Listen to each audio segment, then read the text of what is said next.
Todavía tenemos alguna sorpresa dentro de este programa bastante nutrido, ¿ya? En materia de corrupción. Tenemos una intervención, ¿no es cierto?, en videoconferencia que nos va a ofrecer un senador del Congreso de la República de Colombia. Estamos en estos momentos estableciendo el contacto respectivo para que pueda él participar con nosotros. También Colombia, país afectado por Odebrecht y sus tropelías, pueda también contarnos acerca de su experiencia y cómo están trabajando ellos en esta materia. Se trata del señor senador Jorge Enrique Robledo Castillo, quien va a intervenir en unos segundos. Estamos, repito, haciendo el contacto. Aprovecho también este segmento para saludar al profesor, al decano del Colegio de Profesores, el profesor Luis Castillo. Luis Castillo, quien se encuentra también con nosotros y ha asistido a este evento para poder decirnos presente como institución, estamos en la lucha contra la corrupción. Ya estamos en estos momentos haciendo el contacto respectivo.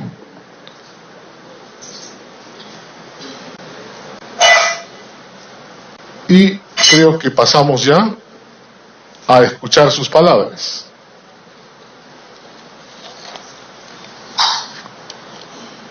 Señor senador Jorge Enrique Robledo Castillo, buenas tardes desde el Perú. Sí, muy buenas tardes, estoy escuchándolos muy bien y viendo la mesa directiva. Bien, este es el segmento en el cual le toca a usted su participación y quisiéramos que nos cuente sobre su experiencia desde la función que a usted le toca cumplir en la lucha contra la corrupción en Colombia. Adelante, senador. Bueno, en primer término, expresar mi alegría por estar conectado con el Perú, país por el que tengo grandes sentimientos de admiración y de aprecio.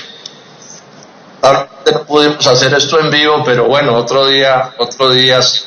Agradecerle muy especialmente a la senadora Jenny Vilcatoma, que se tomó la diligencia para que yo estuviera ahora hablando de ustedes, saludar además el tema que están tratando. Mil gracias, senadora. Contarles que anoche y esta mañana estuve preparando qué él iba a decir y hace un rato decidí, después de oírnos, en buena medida, esta mañana decidí cambiar. Esperemos que ese cambio de última hora no sea para bien. Y decidí cambiarlo porque vi que ustedes no solo están señalando cosas del detalle de la corrupción de Odebrecht, sino que están yendo a análisis más allá que intentan explicar el fenómeno. Pues como yo he tratado este tema de la corrupción desde hace muchos años en Colombia, tengo muchos debates al respecto y algún libro publicado, me interesa, además de los hechos puntuales que realmente son antes de todas estas corruptelas, intentar desentrañar qué cosas hay detrás para poder terminar sacando conclusiones que arreglen los problemas, porque si no vamos a estar toda la vida en esto. Entonces voy a partir mi presentación en dos.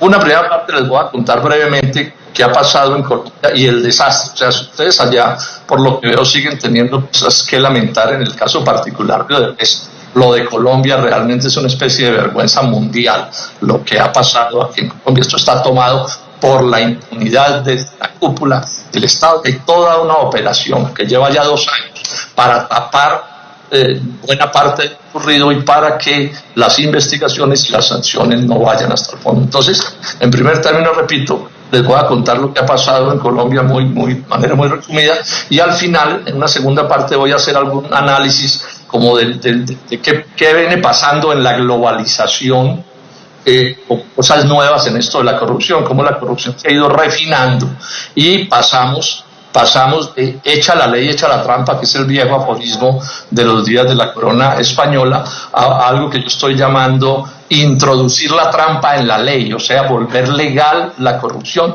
Vi que alguno de ustedes esta mañana, y aquí anoté, lo resume mejor que yo, ¿no? Que ya no es echa la ley, echa la trampa, sino echa la trampa, echa la ley.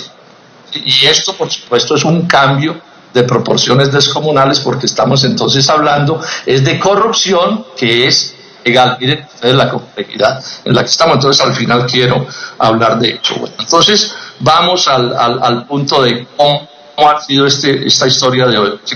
Bueno, aquí se pagaron sobornos por unos 30 millones de dólares, entre los reconocidos por Odebrecht y otros que se han descubierto, son unos 30 millones de dólares. Esos sobornos se pagaron, unos en el gobierno del doctor Álvaro Uribe en 2010 y otros en el gobierno del doctor Juan Manuel Santos, ya digamos a la altura de 2015, de 2014, y 15 y 16. ¿Sí? Entonces tenemos que los dos grandes poderes políticos de Colombia de los últimos años están, digamos, cada uno a su manera, esos dos gobiernos involucrados en estos asuntos. Esto además, en algo se parece a Perú, Odebrecht tiene como socio en Colombia al colombiano más rico de este país y al primer banquero, que es además un gran constructor, y son las empresas del Grupo Aval del doctor Luis Carlos Sarmiento Angulo. Entonces lo que está claro es que Odebrecht se relaciona aquí principalmente, porque tiene otra relación, principalmente con el gran poder económico nacional.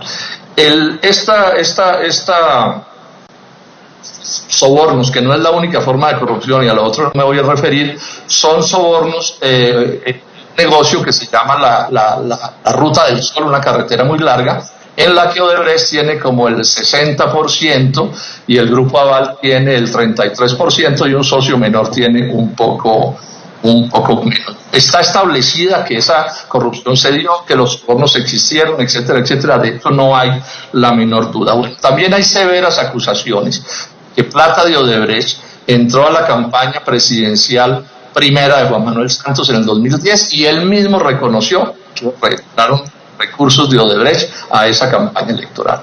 Y hay acusaciones muy sustentadas y muy probadas de que entró plata de Odebrecht también a la campaña presidencial de Juan Manuel Santos de 2014, su reelección, que la ganó, y también a la campaña presidencial de Óscar Iván Zuluaga, que era, digamos, el contradictor de Juan Manuel Santos en eso. Estoy diciendo mal, realmente la plata, estrictamente hablando, no es plata de Odebrecht, sino del consorcio de la Ruta del Sol. Un detalle que hay que precisar, por razones de comodidad, hablamos de la corrupción de Odebrecht y al final terminamos velando que Odebrecht actuó en sociedad con quienes haya actuado en cualquier parte y que la plata de los sobornos debía tener o seguramente o tiene que tener origen en las dos partes, porque Odebrecht no iba a subsidiar a sus socios corruptos en Colombia en lo que les correspondía con con la parte que tenían que aportar en sus sobornos para poder aspirar a esa misma parte de las ganancias. Bueno, en realidad aquí en 2 años es lo que ha pasado. Pues mucho ruido, muchas cosas. Yo he hecho 3 debates largos en el Senado de la República. Ha habido un cierto ruido, pero la verdad es que los grandes poderes han logrado mantener las cosas bajo control y los sancionados son peces de segunda o de tercera o inferior, digamos, nivel en la estructura del poder colombiano. En relación con las campañas presidenciales de Santos y de Óscar Iván Zuluaga, prácticamente nada, impunidad al 100%, como si nada hubiera pasado, ahí a eso no se le han asomado.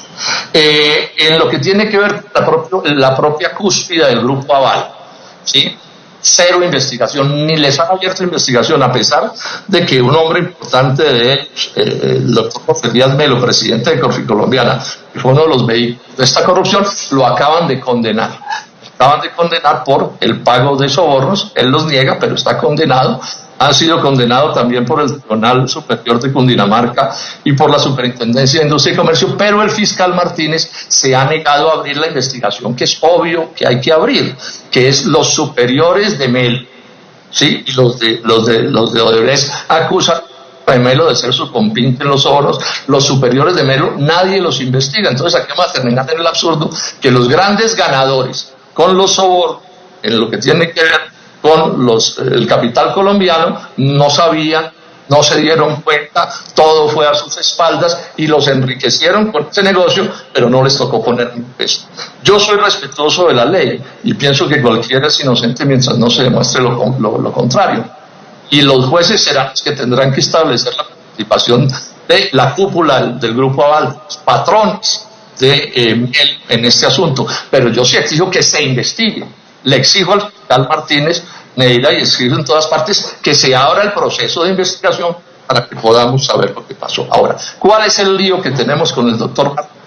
El doctor Martínez es un hombre de origen de clase media, pero se convirtió en un abogado exitosísimo, se dice que es de los más ricos de Colombia, es socio en Colombia nada menos que de D.A. Piper, que es la nacional de abogados más grande del mundo, y todo este éxito lo hizo al lado de Carlos Alguno. Es su abogado de toda la vida, lo ha enriquecido a reventar. Es más, yo diría que más que abogado es como el consigliere del doctor Luis Carlos Sarmiento Angulo en todo tipo de negocios.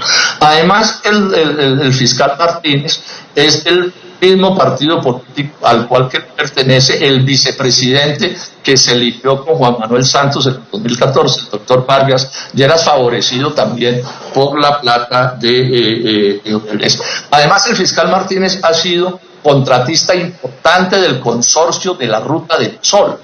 O sea, la plata de Odebrecht y del Grupo Aval suena en los bolsillos del señor fiscal en lo que tiene que ver no solo con el pasado, sino específicamente con estos casos. Él se hizo elegir fiscal en el 2016 a sabiendas de que venía el vendaval de Odebrecht, porque hay pruebas de sobra que dicen que desde el 2015 Martínez y Luis Carlos Sarmiento Angulo sabían de la corrupción que se estaba dando dentro del consorcio. Y no solo ocultó esa información y no se mandó a nadie, sino que en marzo del 2016 hay un pacto corrupto entre el Grupo Aval y Odebrecht, un pacto de transacción, lo llamaron, para sanear las corruptelas que se sabía iban a reventar y se iban a conocer, porque ya Odebrecht se había comprometido con la justicia norteamericana, el escándalo ya había estallado, mejor, y era evidente que cosas se iban a terminar sabiendo. Y Martínez Neira, o sea, el actual fiscal, como abogado del Grupo Aval, es el que redacta ese acuerdo de transacción en el que legalizaron, entre comillas, 30 millones de pesos de las corruptelas de las que estamos hablando. Podría dar pues muchos más detalles, son muy importantes. Yo a la senadora le envié las transcripciones de 3 debates sobre estos asuntos, no sé, deben ser unas 80, 90 páginas, y hay muchísimos detalles, pero bueno, no tenemos. Ahora, ¿por qué no se cae? ¿Por qué no se cae el doctor Martínez? Mira, que hay un movimiento muy grande de quienes pedimos que debe renunciar. Primero dijimos que se declarara impedido para actuar en el caso, que se nombrara un fiscal ad hoc desde el principio. Él no quiso y lleva todo este tiempo protegiendo a quienes ya mencioné. Ahora, ¿por qué no se cae? ¿Por qué no se cae a pesar de las muchas exigencias de renuncia? Porque hay un pacto en Colombia, de lo que llamamos aquí los cacaos de la política. Cacaos es un nombre que aquí le damos a los muy poderosos, los grandes cacaos de la política, empezando por el presidente Duque, que sale mencionado en un viaje de su candidato a la presidencia a Brasil a reunirse con la gente de Odebrecht. Lo están protegiendo todos los expresidentes de Colombia, incluido por supuesto el doctor Santos, el doctor Olga, para que no se caiga. Y los grandes poderes económicos también, o sea que nos lo tienen atornillado aquí en este cargo, como ellos bien han querido. Si uno mira los sucesos, sí hay acciones legales en corte, no penales, digamos, en lo que tiene que ver con el punto del grupo. Hay decisión de la Superintendencia de Industria y Comercio, otra del Tribunal Superior de Cundinamarca, son sanciones administrativas, pero repito, al fondo del asunto no se llega. Inclusive, y tiene que ver con cosas que ustedes estaban mencionando, al final del año 2017 se aprobó en el Senado de Colombia, con el voto del actual presidente de la República, una ley, la 1882, que establece que en los casos en los cuales un contratista corrupto no le pague sus deudas a los que le financiaron su operación, el Estado asume el pago, asume el contratista corrupto. La ley 1882. Pero no solo tienen, digamos, la desfachatez de aprobar esa ley, sino que la aprobaron con retroactividad para que se le pueda aplicar al Aval y a don Luis Carlos Sarmiento Angulo. Y sepan ustedes también que los principales bancos financistas del contrato de la Ruta del Sol son los del Grupo Aval del doctor Luis Carlos Sarmiento Angulo. Esto no tiene precedentes. Hoy Odebrecht podría contratar en Colombia una cierta situación social y se critica y no lo ha hecho, pero podría, Tenemos un tribunal de arbitramiento en donde están haciendo reclamos él y Sarmiento, reclamos por 800.000 millones de pesos, y como si fuera poco, Odebrecht de Colombia, un tribunal de arbitramiento en España, una demanda por 1.300 millones de dólares. O sea, aquí lo que sigue predominando es la impunidad por la... Esta es la tragedia de Colombia. Yo diría que la peor de todas, porque uno tener un fiscal que tiene como propósito principal impedir que se conozca la verdad, pues eso, lo peor que a uno le pueda suceder es eso que acabo de mencionar. La segunda parte de lo que les quería comentar: ¿cuál es el marco en el cual se desarrolla este horror del escándalo de Odebrecht y de sus socios en Colombia? Colombia tiene fama, ustedes deben saber, de ser uno de los países más corruptos del mundo, pero no digamos países más corruptos, con una de las élites más corruptas del mundo, tanto en el sector público como en el sector privado. Eso está estadísticamente establecido, y es una corrupción que tiene que ver, es bueno mencionar ese origen, un pacto oligárquico que se hizo en Colombia antes de 1960, digamos, para redondear, mediante el cual los dos grandes partidos políticos tradicionales que habían gobernado a Colombia desde los tiempos de la independencia se acordaron para repartir el poder y la perrana del presupuesto al 50%. Y eso ha seguido a lo largo de los años. Ya no son los dos partidos, ellos se han dividido en otros, pero digamos que en las componendas para gobernar a Colombia, de acuerdo con las recomendaciones de la banca internacional y en lo que tiene que ver con el mundo de los contratos, los acuerdos son permanentes y no se hacen oposición entre ellos. El PIB, por ejemplo, le hizo oposición fuerte al doctor Santos, pero en el tema del proceso de paz, en los asuntos económicos, incluida la ley 1882, como hermanitos. Aquí tenemos un país que hasta estos últimos años nunca ha tenido oposición, y ustedes se podrán imaginar el grado de corrupción en el que se puede estar en una economía de mercado donde los gobiernos no tienen oposición, donde todas las cosas se montan en conjunta. Entonces digamos que es un caldo de cultivo, a eso sumen el narcotráfico, etcétera, etcétera, y estamos hablando de una cosa realmente.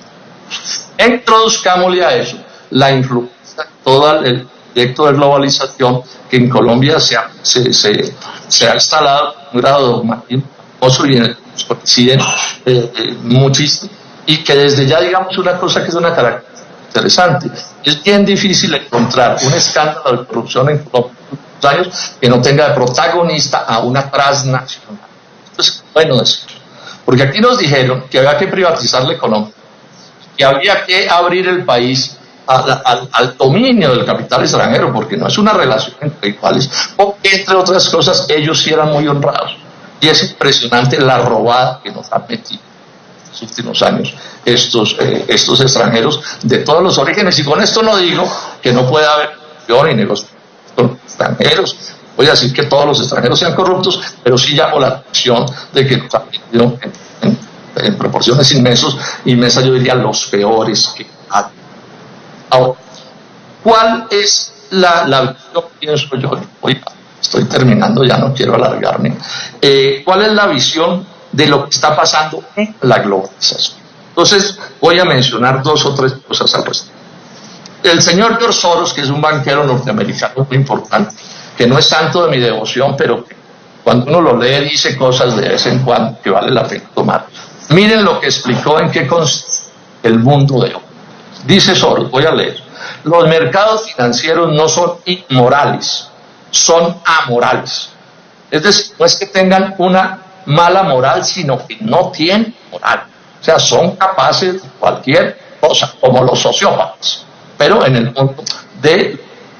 Dice él también, la moralidad en los negocios puede llegar a ser un estorbo. O sea, estorba ser honrado en el mundo de los negocios. Les va mejor, estoy leyendo, a los que están libres de todo escrúpulo moral. Los poco escrupulosos, esa es la conclusión que llega, los poco escrupulosos aparecen en la cumbre. Yo no voy a decir que todo el que está en la cumbre sea un inescrupuloso, pero cada vez que vean a alguien en la cumbre, échenle ojo, porque miren lo que nos está diciendo. Y este es el capital que controla el mundo, es el capital financiero y el transnacional. Y agrega esto, mis queridos amigos, esto es de una gravedad inaudita, porque es la conclusión que él mismo saca para ilustrar cómo la cosa es tan grave que están destruyendo literalmente a los países. Miren esta última afirmación. La amoralidad de los mercados ha socavado la moralidad incluso en aquellas áreas en las que la sociedad no puede funcionar sin ella. Por ejemplo, la justicia. Sí, yo recuerdo que el jefe del narcotráfico chino de antes de la Revolución China era el mayor traficante, era digamos, el zar antidrogas de la China en esos días, era el mayor traficante de drogas de esos. Lo otro es esto. En mis análisis sobre esto he llegado a la conclusión que ya mencioné, que es que se ha pasado de la corrupción ilegal a la corrupción legal. Suena como absurdo, pero esa es la realidad.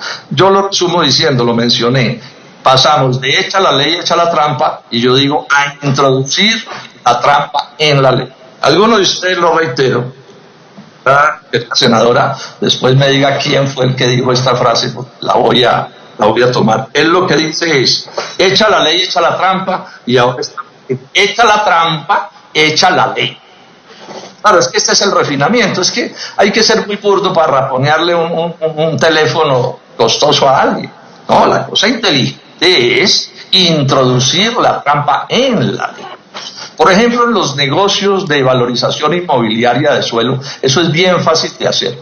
Un propietario del suelo corrupto se asocia con un alcalde corrupto y unos concejales corruptos, pues las autoridades locales, y cambian el plan de ordenamiento territorial y se ganan toda la plata del mundo, pero eso es impecablemente corrupto.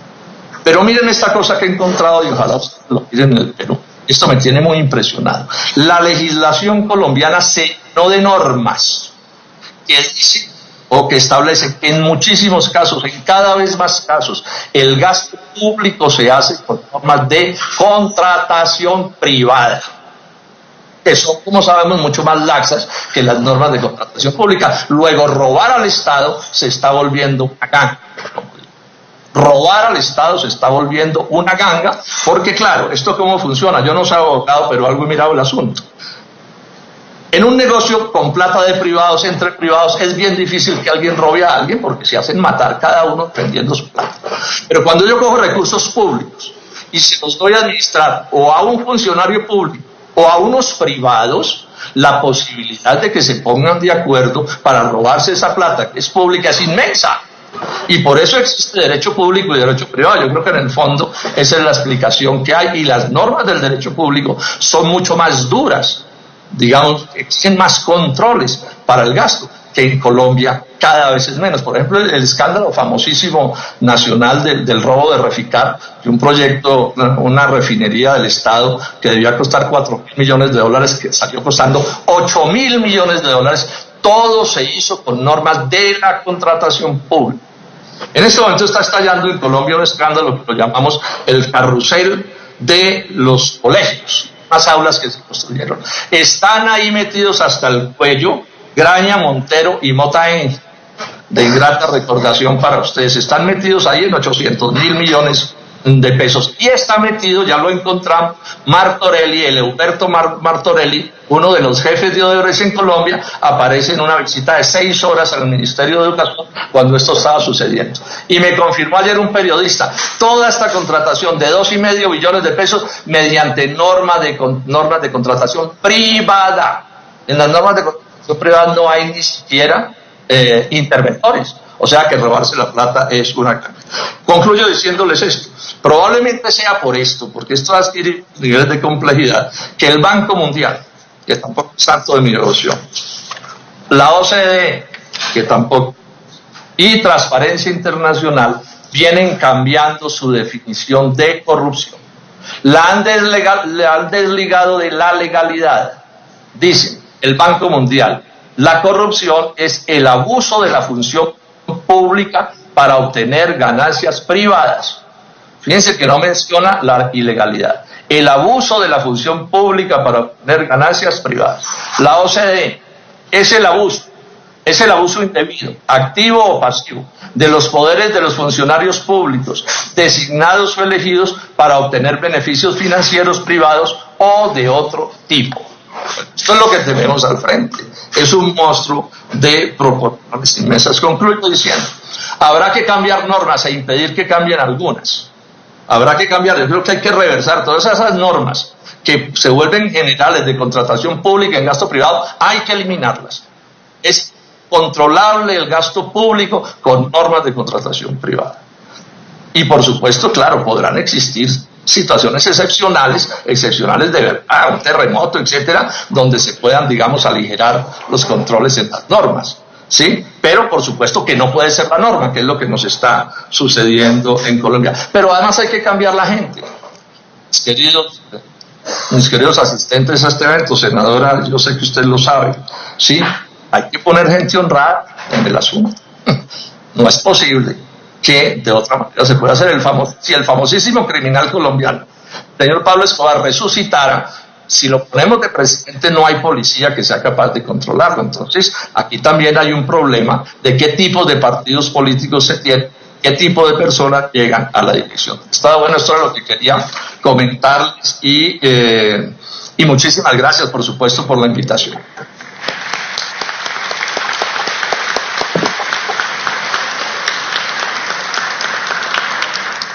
Muchísimas gracias, señor senador Jorge Enrique Robledo Castillo. A continuación tenemos unas palabras de la congresista Jenny Vilcatoma de la Cruz, organizadora del evento y a quien usted ya conoce. Congresista, por favor. Senador Jorge Enrique